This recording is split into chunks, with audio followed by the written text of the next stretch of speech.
we're here for our third video on how to put your Stohr together, and today is going to be a little bit boring, but it's necessary work, and honestly, it scares me the most. What we've got is we've got 4 pieces of my new floor, the left and right tunnels, and the main piece that's actually underneath the car and never going to come out. The 4th piece helps air flow by my rear spar and is mainly just used to tidy up air underneath the engine and around this rear spar. But we need to put holes and channels into it to allow the suspension and drive components to pass through it. So that's what we're going to work on today. So this one is my brand new engine diaper. Not a single hole, scratch, or blemish in it. But as you can see, I've got one over here that's just absolutely obliterated. So John and Kevin stopped by helping me get the floor on, but this is actually technically off of John's car, but I'm going to borrow it even though it's in pretty dire shape, because he's already got all the holes and notches cut out of it for the suspension.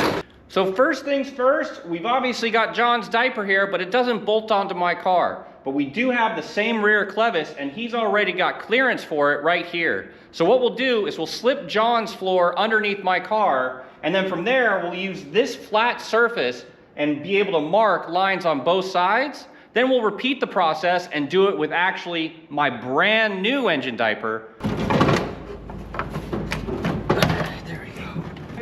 So even though this is a pry bar, I'm going to just use the straight portion of it, hold it up against the spar, and I know black on black doesn't always work, but I'm going to see that line. And then same thing on the other side.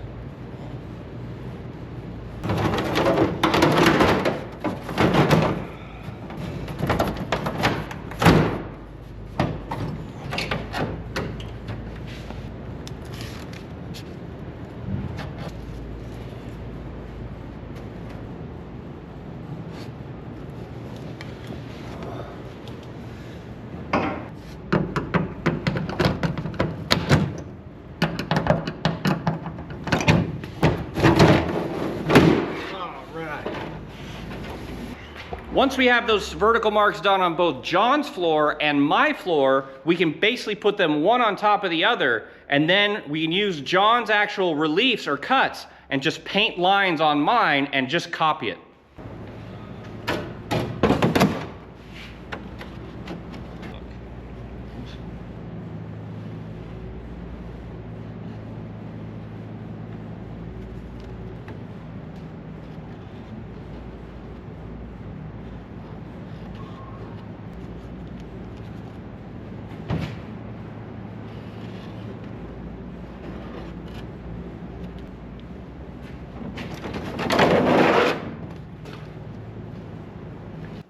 So now that we've transferred some lines onto my engine tray, we can put John's engine tray aside. We're going to start by putting some pilot holes in about the right location for the suspension to pass through, and then from there, put it back on the car and see how close it is.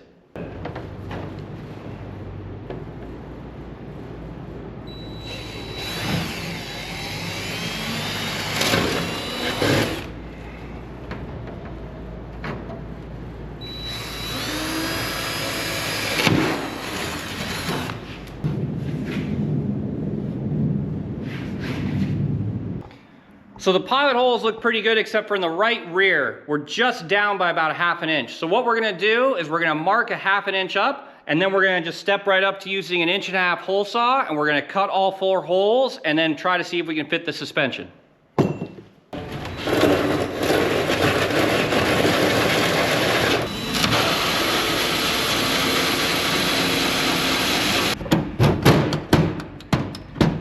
Oh! Bullseye! So the holes we drilled with the 1.5 inch hole saw look like they're right on the money. So that's good news, and now we're just going to go ahead and see if we can fit our lower control arms in there.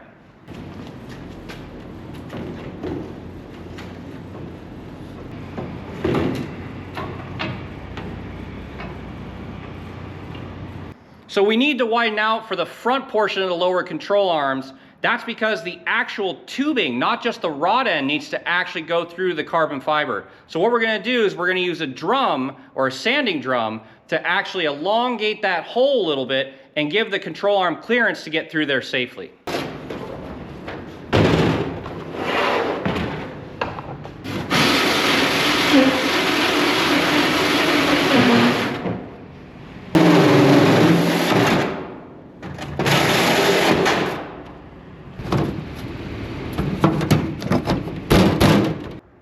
So now that we've got extra clearance for the front portion of the lower control arm, let's go ahead and get everything put on and see how it fits.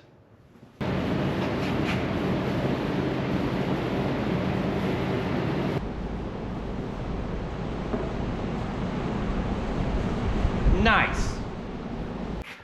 So now that we're happy with the holes we have for the lower control arms, we need to line up and cut out the reliefs that will allow us to install and uninstall the floor without disassembling the suspension.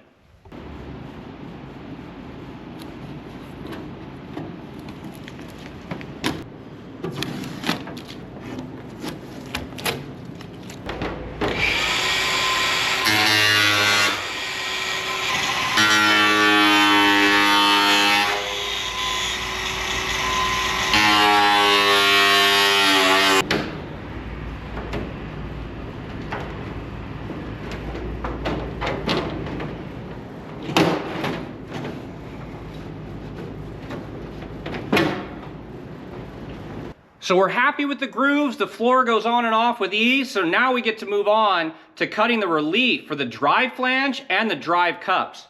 Now one of the things we're gonna do is we're gonna use one of my tripod cups as a reference point with a radius, so we actually can cut the right corner into my floor.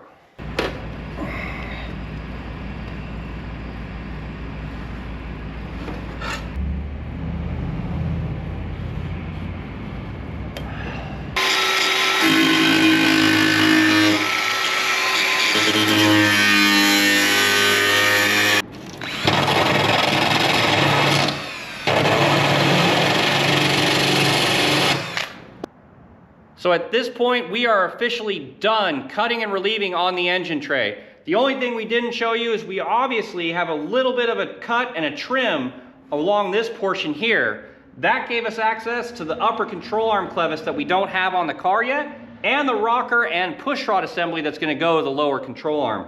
With the reliefs cut in the front and the rear, that's gonna allow us to install and uninstall the engine tray without disassembling the lower control arm. And clearly, we've got enough room for the drive flange studs and the drive flange cups and axle to come out of the rear engine tray. So that's all she wrote for video number 3. And I know it seems a bit short but sweet, and realistically probably not that sweet, because cutting and clearancing this engine tray is not the sexiest part about building a race car. But as I mentioned earlier, this was a job that was keeping me up at night because I really didn't want to turn it into a Swiss cheese job. And fortunately, borrowing John's as a template allowed me to make sure that I didn't do that. So video 4, and what's next? We're going to be clearancing the front suspension and the carbon we see there. From there, we're going to be able to get to video 5. Video 5, we get to start putting this girl together. And of course, last but not least, if you liked this video, hit that like button. And if you didn't like the video, still hit the like button. If you want to follow along with the rest of this build, the traveling and the racing I'm going to be doing next year, hit subscribe. It will make sure you don't miss one of the videos we'll put out along this journey. But for now, have a great rest of your night. I'm going to go home and pet my dog.